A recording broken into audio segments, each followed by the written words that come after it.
The Alpha Sessions. Hello everyone and welcome to Alpha Sessions. I'm with the beautiful, inspiring, incredible, amazing, delightful and very approachable and down to earth Claudia Kate, who I've actually known for 20 minutes, but I already find her inspiring and you'll find out why. Claudia Kate, I love your stage name. Is that how you were born? Oh yes, came straight out. Claudia Kate. Claudia Kate. Yeah. So Kate's like a family name. Yeah. Claudia. But yeah, I think I chose it when I was about 13. Okay. And I started doing music, and I think I didn't want to just be Claudia because I just felt it wasn't right. Yeah. And my last name Radden, I didn't have the spark, so I thought Claudia Kate is nice. A few syllables, then one. Yeah. And I just liked the CK. I liked the what do you call that, alliteration? You got it. So I stuck with it. I had a bit of a wobble like a year ago. I was like, is it? Do I like it? Yeah. But I got a logo made. And then I was like, actually, I really like it. So I stuck with it. Yeah. It's quite a journey, isn't it, with your name? Like, I think it's normal to doubt it sometimes because, like, as artists, we sometimes we look into all of our facets. I think it's normal to doubt it at times, right? Overanalyze, you know. But I like the alliteration. It has a ring to it. So, thank you. Yes. And what I'd love to know is what was your journey with music? Because it seems like you've forever been playing. It seems like it comes super naturally to you. Yeah, it really suits you, and your voice. It's like, even I think what I could tell in the music, it seems to be something like, and I resonate with this myself as an artist. Maybe something that has got you through difficult times as well. How did you find that in your life?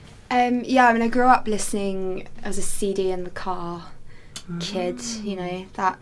I feel like our generation is now. Yeah, so we used to drive to the south of France every summer to go camping. Sweet. And those massive car journeys would just be like Kelly Clarkson CD. Kelly. But yeah, really rogue ones like The Cause or Queen, yeah. And I think just listening to those same pop albums over and over, I had a love of music for me, and catchy songs. Oh yes. But also ones with a lot of Queen songs where actually the lyrics are really quite deep and really cool. And I think I grew up with that. And then I picked up a guitar at about 12 because I wanted to be Taylor Swift. Interesting. / also wanted to be Hannah Montana. Okay. And I think those two idols pushed me through. And then I got singing lessons at about 15. Because I never could quite get my rate. It was very husky, and I could never quite break through to the higher range. But I got lessons, and I recommend them to anyone who thinks something's there and they can't. That literally saved my life getting singing lessons. So. Right. What was it about singing lessons? Because I've said to people, and I used to carry a tote bag I got as a present saying, singing is cheaper than therapy, and singing lessons, right? Yeah. I almost did come out of a singing lesson a lot of the time feeling like that is much more insightful and powerful than any therapy. What do you think I think people think you can't learn it, but you can. And I used to love it. I'd come out of my lesson for half hour and just sing. Literal therapy. I just feel so good and it's so relaxing. And it's an instrument you already have. Yes. So why not nurture it and make it better? And I found doing breathing exercises is good for your anxiety. Yeah, amazing. And the more I got better at it, the more confident I got, and it was just. And my teachers were so sweet. They were a married couple. Your teacher. Yeah, they were in I say Broadway. I'm English. West End together. Oh yeah. And that's how they met. And then they lived together and they worked together. And I would have alternating teachers, and they were just lovely. Sarah and Ian Clark. Oh, I love them. Yeah. They made you who you are, and that's beautiful. Yeah, having mentors is, mentors come in every kind of way, so that's awesome. Amazing to hear. So I'm gonna get cracking on your 3 phenomenal songs that you played. You guys are in for a treat. You don't always get an experience of listening to music. You go to open mic nights. We've all been there when you've heard live music and thought, that doesn't sound the same on the CD or whatever. But this really felt like we were listening to an album. So amazing live singer. And your first song was Fizzy. Fizzy, yes. So I've written down some of the lyrics that really got to me. So, so you're talking about, I built a bit of an image in my head. You're talking about going to work, getting the tube, And I think there was also something about London, like what does London do to you? Yeah. Like what was going on for you at the time? So I wrote it, I think a year ago now. Yeah. So I moved to London at the end of 2020. I was determined to move. Moved even, well, you know, when that time when you thought the pandemic was over, and then they were like, 1 foot out. Yeah. Lockdown 2, lockdown 3, lockdown 4. Yeah. So I moved like between the big lockdown and then the baby lockdown. And I got a job in a cafe, and I'm still at the cafe. I've actually worked my way up to like management. Beautiful. By accident. And I think this song was it all hitting me that like you get to London and it's all like, wow, I'm in this, but then you're like, it's so expensive, and then you, as an artist, like you've got to have a full-time job, and then you're balancing your time, you're trying to balance your social life, and you do have days you sit down, you're like, oh my god, I can't remember the last time I like stopped and had a breathe, and that's what this song is about. And is there anything positive about being Fizzy, or is it? Yeah, like the lyric, maybe I should get up, get out, let down my hair, was just like, I need to just stop caring so much about literally everything. I'd be worrying about my job, I'd be worrying about music, I'd be worrying if my friends like me, and then I would you just explode, and I just feel like Fizzy, like, you know what I mean? I'd feel like congested, upset. Yeah. So that's the whole point of the song, is like, just let it go, let down your hair, just have fun. And that's kind of what the song What do you do to let down your hair? Because I wrote that down, actually. Like, it was powerful. You're saying, like, maybe I should get out of bed. It was almost like you're talking to yourself. You're getting yourself to it. Yeah. Can I do it? Talking yourself through it. Yeah. What gets you out of bed? Although even, as you said, like, it's okay to also have those moments where you need to just be there. But I think we all know that you can never really go wrong with getting out when you're in that headspace, and it's really a powerful thing to hear. Yeah. So I'm like wondering, what is it that lets your hair down? Where do you go? What do you do? A gig. I love going to gigs. Going to gigs. I think we all miss that. Yeah. Probably the most when everything was closed. I did anyway. Yeah. Even going to a gig alone and meeting people, meeting other artists, having a pint, just having a pint. Yeah. There's nothing like it. Yeah.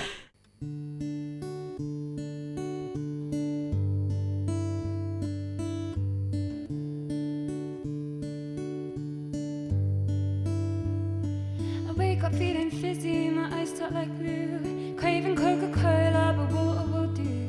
Looking in the mirror, it's like Shaun of the Dead. Going to work with a lack of a head, and there's this feeling of dread. I don't know what to do.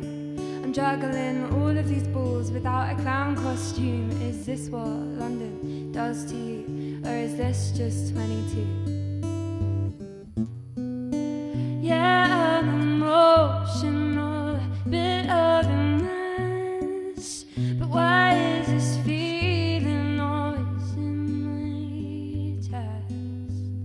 Like nobody likes me, nobody cares, nothing really matters, life isn't fair, and I could just wallow in my despair. But maybe I should get up, get out, let down my hair. Nobody likes me, nobody cares, nothing really matters, life isn't fair, and I could just wallow in my despair. But maybe I should get up, let down my hair. I'm always feeling silly and lonely and uncool. I wanna see my friends, but I hate getting the tube. And I should just suck it up, get on with it, grow up a bit. But right now I just want my mama feeling sick. 'Cause yeah, I'm emotional, bit of a mess. But why is this feeling always there? Like nobody likes me, nobody cares, nothing really matters, life isn't fair, and I could just wallow in my despair. But maybe I should get up, get out, let down my hair. Nobody likes me, nobody cares, nothing really matters, life isn't fair, and I could just wallow in my despair. But maybe I should get up, get out, let down my hair. Everybody feels like this sometimes, like everything sucks, but you gotta get up. And everybody feels like this sometimes, everyone feels like nobody likes me, nobody cares, nothing really matters.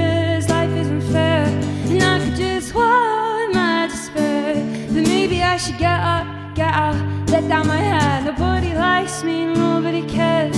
Nothing really matters, life is unfair. And I could just want my despair. But maybe I should get out, let down my hair. 'Cause everybody feels like this sometimes. The Alpha Sessions. So also you use the lyric, yeah, I'm emotional, a bit of a mess. Now, this is where it's interesting that we're allowed to, that there's artists interviewing artists and people going off and what came up for me in what kind of something that I'm thinking about at the moment is, like, I've taken a lot of time out of London in the last month to be at little festivals and to go to meditation centres, slow down, be in nature, hug. And it's a lot more about being emotional, and it's a lot less about that here in London. Yeah. And it's a bit of a battle. Yeah. And I thought that the phrase, yeah, I'm emotional, a bit of a mess, was an interesting one, because I felt like the whole song was almost balancing, this is what I am, and it's okay, but it's also difficult, but it's okay. Yeah. Yeah. I think that's all my songs. You just summed up me as a person. I think that was kind of me. I kept getting told I was too emotional when I first moved, and I still do, especially at my job. I get told I'm too emotional a lot of the time, and I think that lyric was me, like, yeah, I am emotional. Yeah. So, like, yeah, and, like, owning up to it. And, like, I'm a bit of a mess, but, like, here's why. I have all this stuff going on that I'm trying to do. Exactly. And what's wrong with being a bit emotional? What's wrong with it? Exactly. So I've been trying to, like, accept myself and accept that I'm emotional. Isn't that incredible? And that's fine. So this is another thing I'm kind of putting in some of my life dialogues that I've been chatting to with other friends about. What do you think about city life? Is it good for the artist? Well, that's such a hard question. I think you're told it is, because it's like, oh, go do an open mic night every night, go meet people. I think it is, and it isn't. I think you're more likely to do well in a small town. Like I was saying, I still send my music to BBC Cambridge because they play it, and they're so supportive. So I think you're more likely to be a big name in a small town. Interesting. But then I do also think at some point you do need to branch out, move to a city, and I think it's important. Like the people I've met, my opinions have changed in a good way. It's good for me to struggle a bit, like good for me to be on my own financially. So I'm really glad I did it, and I think it's good for artists, but I do think it is like, you've got to look after yourself. Like you've got to stay in check and keep your friends close and remember why you're there and try and stay grounded. Yeah, that's it. That's exactly it. You heard it here. What do you think? I've been here for like 7-8 years. Yeah. And my kind of trajectory, my thing is I always follow my heart. I always follow my heart. So I finished university, followed my heart, and I lived with my grandma, and I cared for her because she was like my bestie at the time. I mean, I had lots of friends, but I'm a real family person also, and like she was a big influence for me. So I wanted to be there for her in her last years. So I was there, I followed my heart, I lived with her, I cared for her till she passed. So and and it was an important time. And through the seeing her pass away too early for her time, it also gave me the gift of storytelling. Well, songwriting. Yeah. Wow. And through seeing that, my songwriting just came out, and so I spent 7 years being here in London, making new friends, and I'm big into dancing, ecstatic dancing. That's cool. Do you know ecstatic dancing? No, can you demonstrate? Demonstrate. It's completely free. I'm so thinking you just would, crazy. Yeah, it's sober raving. It's no alcohol, oh my no gosh. drugs. No. Sounds very cool. Nothing. And I've made lifelong friends. I've made amazing relationships. See, that's the thing. Where else in the country are you going to be able to go do that? That's so true. Amen. So before we go into the next song, you mentioned that you actually partner up musically with your boyfriend. So he's the producer. Yes. And does he make your videos as well? He does everything. I make him do everything. So he's your agent. He's basically like, bless him, he doesn't do photography, he doesn't do videography, music's his thing. Yes. But I'll just be like, right, we're taking the album out, and he just has to do it, but it works every time. Yeah. Or if you have a connection, sometimes it can be really I good. think we balance each other out very well because he's so chill. Yeah. And he's I mean, to be a producer, I think your brain has to be wired so like scientifically, and so we can take a good picture that's straight, and I just make it arty, and it works. Yeah. So we're a good team. Yeah. And you say he's a guitarist as well. Yeah, guitarist. That's quite romantic, isn't it? Yeah, I guess. Am I not fighting over things? No, we don't mind. Well, well, a lot of good collaborations do come. Yeah, it's good. We have a good dynamic because I can be like, I don't like that, and he'll be like, okay, and there's no big. That's professional. Yeah, interesting. Hey, and so you then sang to us "Baby Blue." Which was amazing. And I'm actually wearing it today. Yes. And so my first question was, what is it about Baby Blue? Oh, I love these questions. So Baby Blue, it was a song I wrote so quickly. It was about like teenage love, so my first love. And I was just thinking, not even really about him, I was reflecting on the time. And I always think him as a colour is baby blue, and I don't know why. I think his bedroom walls were baby blue, and something about him. He was we were young, very boyish colour. It's classic, isn't it? Yeah, and when I was writing it, when I was singing it, I was picturing the colour baby blue, and then the lyric came, if you're a colour, you'd be baby blue. And then that's how the whole song kind of formed.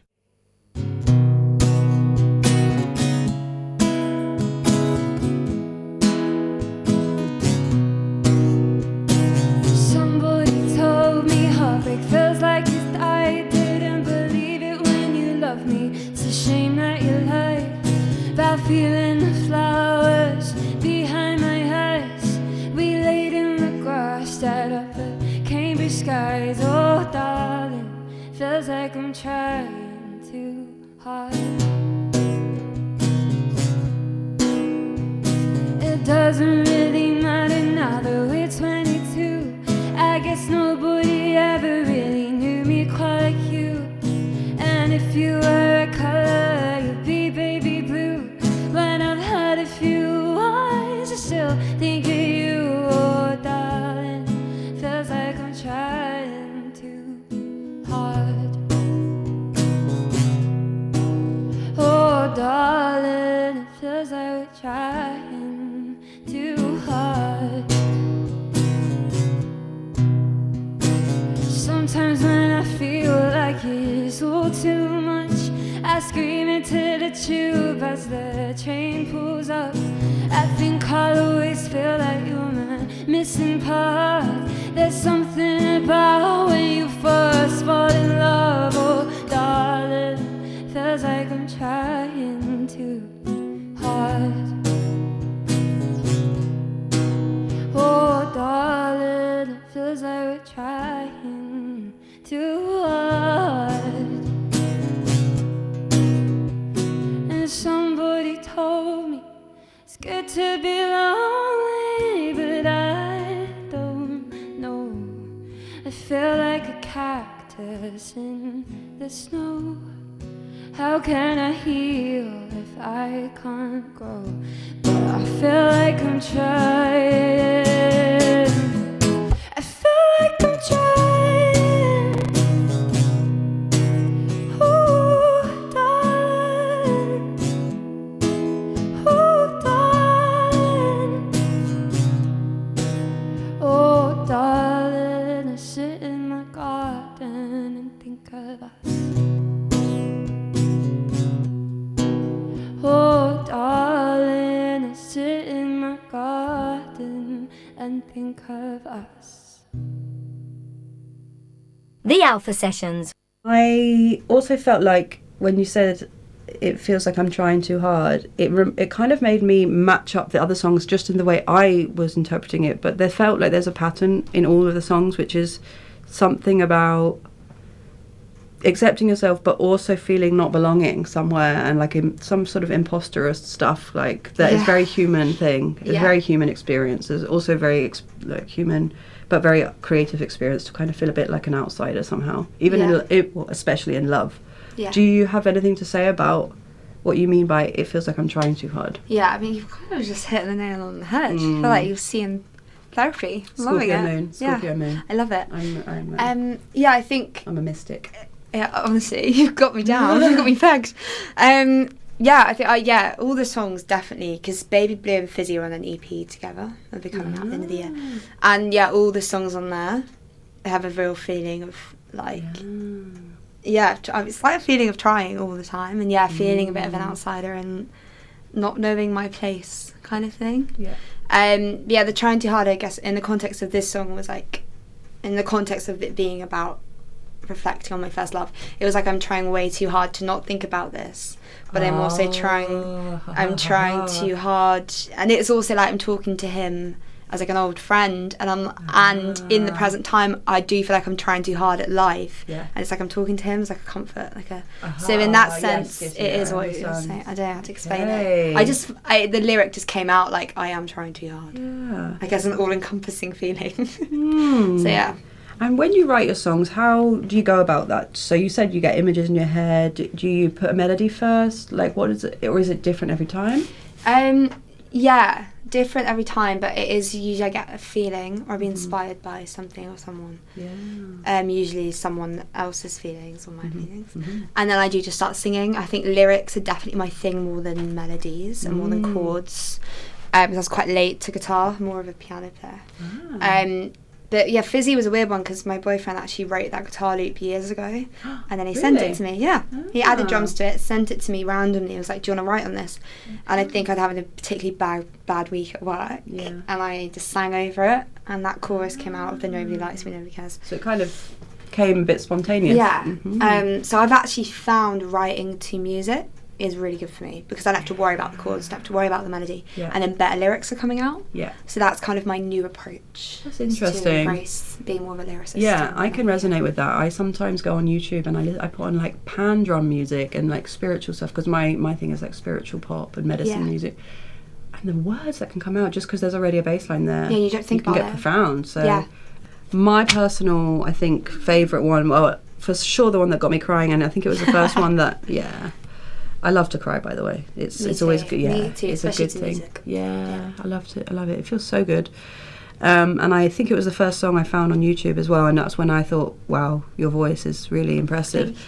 Is Fat, and even when I say the word fat, I'm like, oh, that's a loaded word. Like it just it comes with a tag to it somehow. Yeah.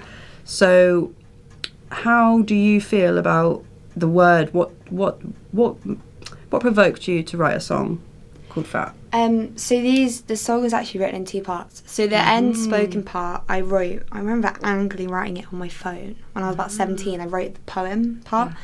Because it sounds so dumb, but honestly my biggest fear is of being fat. It always has been. Like I'm terrified of it. Again, I think a lot of people can relate to that. And I've always been on the cusp of being fat, so I've always been like it's scary. And then at uni I wrote the song part randomly, and then I hit a point of it where I was like, I don't know where to take the song, and I remembered I had the poem on my phone, and then I tried speaking it to a rhythm. I had to alter it a little bit, and then I remember we were in Al, my boyfriend's bedroom at the time, and he just stopped. He was like, oh my god, we have to record it right now. I was like, okay. So we did it live, and did the whole thing as one song, and we released it 2 years later. Wow. Yeah. It sounds like you've got a really cool supportive connection. Like it's really, really awesome. That's really, really interesting. Okay, and you say, you know, things like I'm brave and I'm clever, but I'm haunted by the TV. Yeah, that really that did hit home. So it's like the idea that you know something about what is so important as a human and the core values that you care about, and yet isn't it like absolutely freaking surreal that some sort of like centimetre thing can override that, and like mad. How it made me think about the need to keep having discourse about it. Just what must we be being infiltrated by that it's really can override all the most important things about us. And then you rapped. I rapped, which was beautiful. Eminem style. Yes. Hardcore. Mic dropped. Absolutely mic drop. Yeah. Hard beats. How do you feel when you rap? I love it. I love spoken word. I think I love Kate Nash. And there's a song called Don't You Want to Share the Guilt. I don't know if you've heard it. Listen to it on your way home. Yes, I will. And it's this beautiful song where she goes on a mad tangent, but it's like all her feelings are just she's shouting them out. Yeah. And it gets, at the end, the music gets louder and louder and she's shouting over it. And I heard that song and I remember just, you just hear a song and you just stop and you're like, oh my God. Absolutely, yeah. And I had that in mind when we made Fat, like when we recorded it. And I just loved doing spoken word, so I've started putting it in my songs now because I think it's just, you can just put way more syllables in, and you can say things in a way that's way more powerful than if you sung them. I think it sounds... This is also a glorious experience for me because it's just given me a light bulb moment of putting some of my poetry and spoken word into music. Why not? Why not? It's your song. I always think it's your song. You do whatever you want with it. Why not start speaking halfway through? Cutting edge. Yes, you can make a 10-minute long spoken word. Yeah. Why not? Videos and... Yeah. You know what I'm saying? I look forward to seeing it. Yes. Yeah, we'll have potential. I'm seeing maybe some collaboration in the future. Yes, I'd love to. What are your dreams and ambitions with your music? My favourite thing is playing live. It's my favourite thing, more than I love writing. Yeah. I feel like writing is just something I do. Yes. Whereas the performing is like, I get to then do that as a result. Yes. So just being a touring artist, being able to live off it, would just be my dream, an absolute dream. More so than getting signed or selling things. It's just being able to tour. And I've been trying to do session work as well to tour with other people. Beautiful. I just want to see the world that way. I just think it'd be amazing. And there's nothing like live music.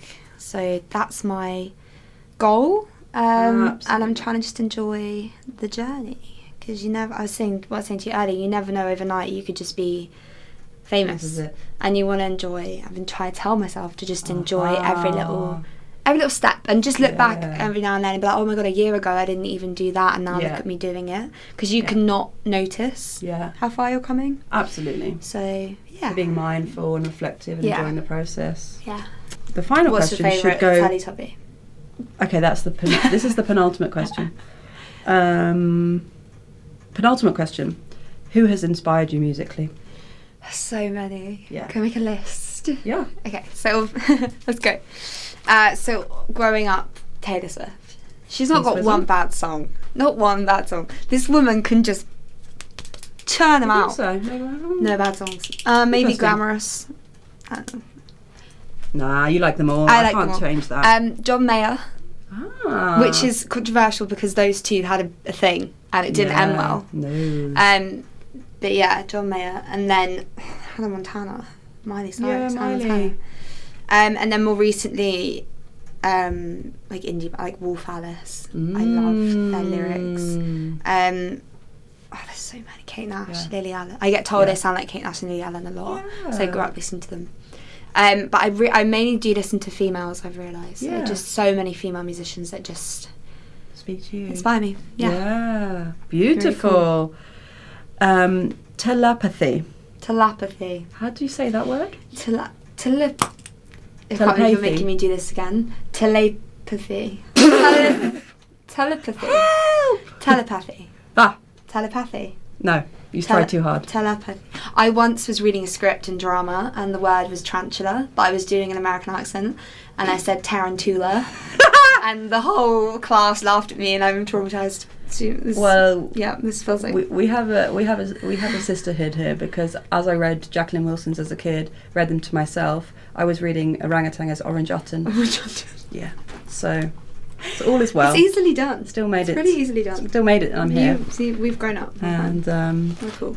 One thing that people will definitely want to know is your socials and how to find out what your next gig is. So I'm mostly active on Instagram.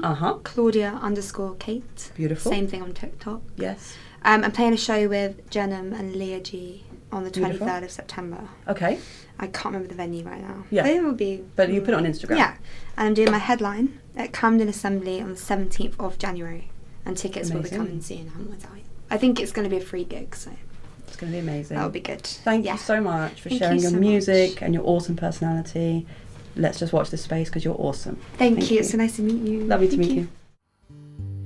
I had a bad day today.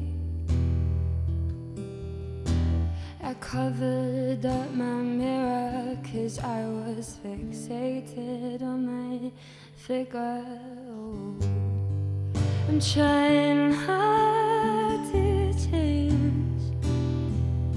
I'm in my 20s, I know better. I am brave and I am clever, but I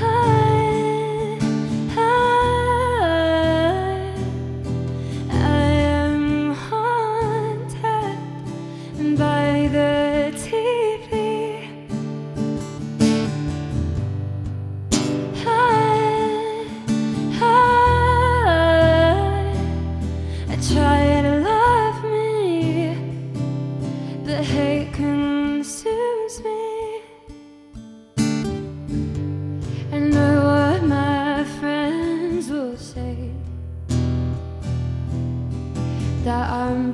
beautiful, whatever, they're probably right, but I don't feel very put together.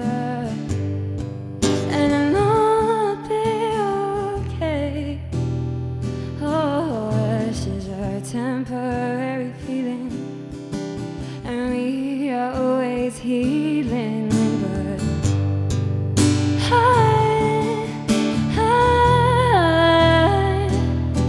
am haunted by the news feed.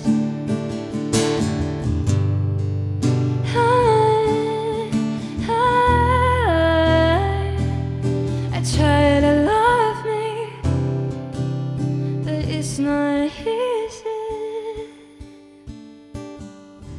My biggest fear is of being fat.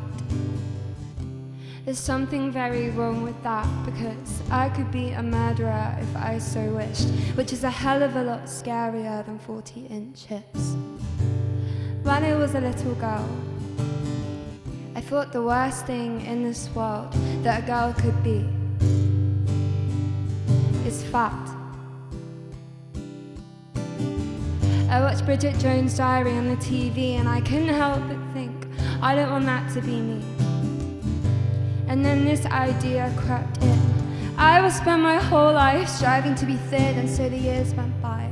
And I would eat and then not eat and then eat again and cry and think that a boy would never love me because of the size of my thighs, which is stupid as this is a nasty feeling that I did not teach myself to feel. I did not bloom from my mother so that I could live a life of guilt. So I had this thought, and you'll think that I'm mad, but I thought maybe if I just stop fixating on this I won't feel so sad, and maybe I could accept myself as I am. What a radical move.